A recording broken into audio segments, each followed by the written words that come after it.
يا شيخ والله عندي سؤال. يعني أنا أخطأت في حق الرسول صلى الله عليه وسلم مرات عدة، وأنا تائب من ذلك توبة عظيمة. الحمد لله.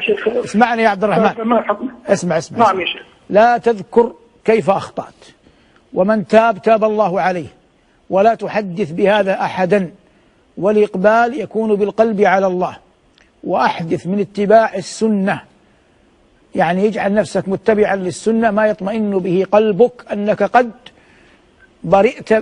برأك الله من ذلك الذنب، يعني نجاك الله من ذلك الذنب. ومن تاب تاب الله عليه. وقد كان عمر رضي الله عنه وأرضاه، وهو عمر فيما يروى عنه قبل إسلامه أنه ذهب ليقتل النبي صلى الله عليه وسلم ثم تاب فتاب الله عليه. فأنت لا تحدث به أحدا، لا تتصل بأحد من المشايخ.